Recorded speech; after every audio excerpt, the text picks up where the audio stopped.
दोस्तों, एक बार फिर हम हाजिर हैं जम्मू कश्मीर की 10 बड़ी और अहम खबरों के साथ। आपका मेजबान मैं हूं विशाल आजम।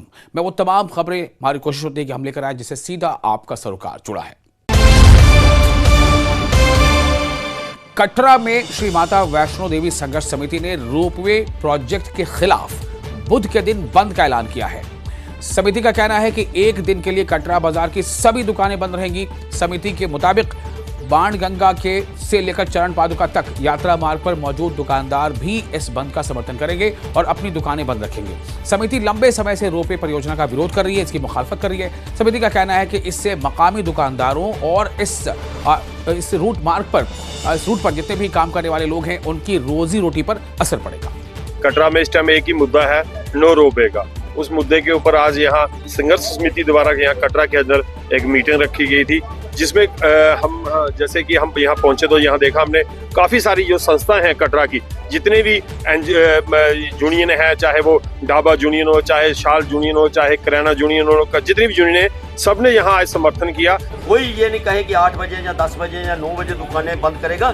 सुबह दुकान खुलनी नहीं है और परसों खुलेगी। कल पूरा दिन दुकान बंद रहेगी। टोकन स्ट्राइक एक दिन की रहेगी और जितने भी साथी हैं, चाहे वो दरूर के हैं, कटरा के हैं, रेडी वाले हैं, सब यहाँ पे 12 बजे रघुनाथ मंदिर में आएंगे। अवंतीपुरा में म्युनिसिपल कमेटी के स्टाफ मेंबर्स ने सैलरी न मिलने के मुखालफत में साइलेंट प्रोटेस्ट किया। स्टाफ मेंबर्स यानी कर्मचारियों ने बताया कि उन्हें पिछले 4 महीनों से सैलरी नहीं मिली है, जिससे उनके खानदान वालों को बहुत ज्यादा मुश्किलात का सामना करना पड़ा और कई खानदानों के सामने भूखे मरने तक की नौबत आ गई है। स्टाफ मेंबर्स ने मांग की है कि उनकी बकाया सैलरी जल्द से जल्द अदा की जाए।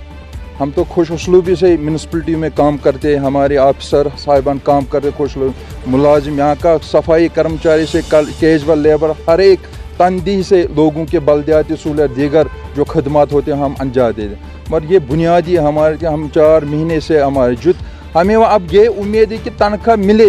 यही मोदबाना अपील है, इस खामोश प्रोटेस्ट का मकसद है। जम्मू कश्मीर में टूरिज्म सेक्टर को फिर से शुरू करने की सरकार की पहल के तहत दक्षिण कश्मीर यानी जो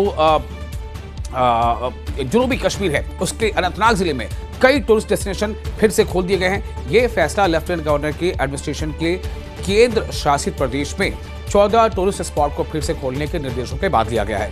फिर से खोले गए डेस्टिनेशन में कोकरनाग का दांडीपोरा पार्क भी शामिल है। इस बीच पहलगाम में स्टेक होल्डर से टूरिस्ट डेस्टिनेशन को फिर से खोलने के सरकार के फैसले का इस्तकबाल किया है। इसे नॉर्मल हालात बहाल करने और लोकल इकोनॉमी को बढ़ावा देने की दिशा में इस तरफ बढ़ाया गया एक अहम कदम बताया जा रहा है। सबसे पहले उन लोगों को मुबारकबाद देना चाहता हूं जिनके कल 14 टूरिस्ट डेस्टिनेशन खोल दिए गए, क्योंकि वो लोग काफ़ी टाइम से बेरोजगार हुए थे अपने रोजगार कमाने के लिए, और उनके जो पॉइंट्स कल टूरिस्ट डेस्टिनेशन प्लेसेस खोल दिए गए तो वो लोग भी अपने रोजगार कमाएंगे, अपने परिवार को, अपनी फैमिलीज को चलाएंगे।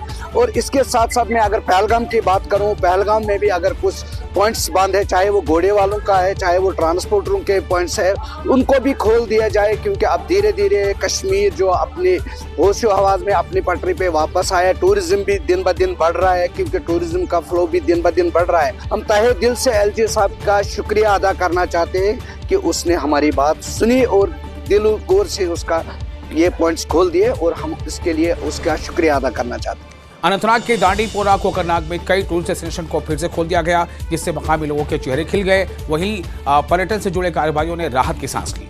पहलगाम आतंकी हमले के बाद सुरक्षा कारणों से बंद किए गए कई पर्यटन स्थलों को लेकर बड़ा फैसला लिया गया है। उपराज्यपाल मनोज सिन्हा ने इन पर्यटन स्थलों को आम लोगों के लिए खोलने की मंजूरी दे दी है, जिसके बाद शोपियां में स्नो कार्निवाल का भव्य आयोजन भी किया गया। इस कार्निवाल में बड़ी तादाद में मकामी लोगों के साथ साथ सयाहों की भी अच्छी खासी तादाद यहाँ मौजूद रही। स्नो कार्निवाल के दौरान खेल, सकाफती प्रोग्राम और मकामी तौर पर जो एक तकरीब थी उसका माहौल बना रहा। डिप्टी सीएम सुरेंद्र चौधरी ने देरीना शाहपुर कंडी परियोजना को लेकर के एक बयान दिया है और कहा है कि लंबे वक्त से लंबित शाहपुर कंडी प्रोजेक्ट अब अपने आखिरी मरहले में है और इसके पूरा होते ही खौर और कंडी इलाकों के किसानों को रावी नदी के पानी का सीधा फायदा मिलेगा। उन्होंने इसे किसानों के लिए बड़ी राहत बताते हुए कहा है कि इससे सिंचाई की जो क्षमता है, जो ताकत है, उसमें नाकाबिल बयान इसमें सुधार महसूस किया जा सकेगा। हम जम्मू शहर को देंगे, तो इसलिए जो भी पानी हमारा है, चाहे वो रावी का है, चाहे वो चिनाब का, जो पाकिस्तान में फालतू का पानी चाहता है, और उस पानी को डाइवर्ट करके किसानों के लिए पीने के लिए हम यूटिलाइज करेंगे, इसके लिए हम लगे हुए हैं। जम्मू कश्मीर विधानसभा के बजट सेशन के बीच डिप्टी सीएम सुरेंद्र चौधरी का जो मजाकिया अंदाज दिखा वो आपके सामने रखना चाहता हूं। और उन्होंने मीडिया के सवालों का जवाब भी दिया, अलग ही अंदाज में दिया है। क्या सवाल पूछा गया सुरेंद्र चौधरी से, क्या जवाब रहा, ये आप भी सुनें।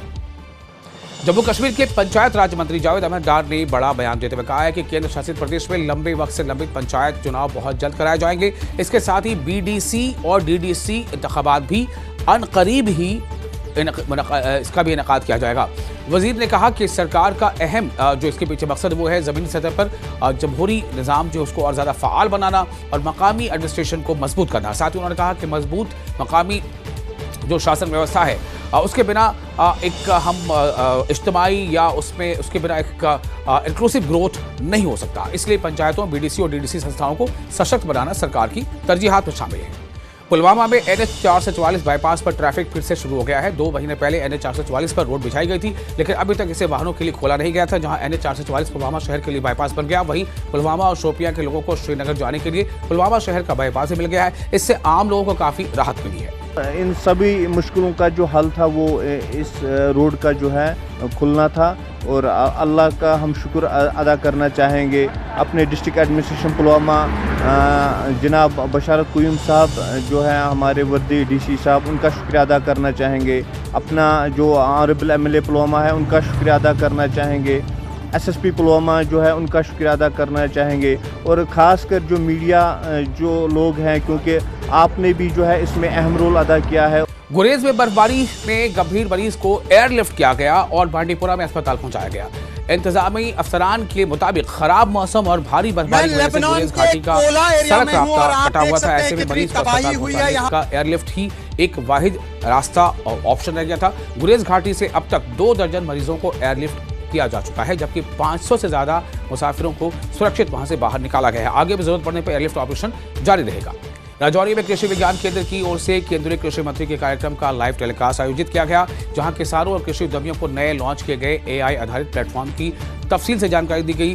बिदारी प्रोग्राम में राजौरी के इलाके में आयोजित किया गया था इस प्रोग्राम को, जहां इसमें शामिल तमाम जो मुकाबिल थे उन्होंने लॉन्च कार्यक्रम पर सीधा यानी लाइव टेलीकास्ट देखा। और माहिरीन ने बताया कि भारत विस्तार AI टूल किसानों को रियल टाइम सलाह खिदमात जो है वो मुहैया कराने के लिए तैयार किया गया। यह प्लेटफॉर्म फसल प्रबंधन, कीट नियंत्रण, मिट्टी के स्वास्थ्य और सरकारी योजनाओं से संबंधित मार्गदर्शन उपलब्ध कराता है। श्रीनगर में SSB की 14 बटालियन ने एक फ्री मेडिकल कैंप लगाया। ये कैंप जवाहर नगर में लगाया गया था, जहां लोगों को फ्री हेल्थ चेकअप और दवाइयां दी गई। इस दौरान बहुत से मकामी लोगों ने अपना हेल्थ चेकअप करवाया। इस पहल का मकसद सिक्योरिटी फोर्स और लोकल लोगों के बीच रिश्ते को मजबूत करना रहा। लोगों ने SSB की इस पहल की तारीफ की। हमारी SSB की 14th बटालियन की तरफ से एक मेडिकल कैंप ऑर्गेनाइज किया गया है, जो बिल्कुल फ्री ऑफ कॉस्ट है।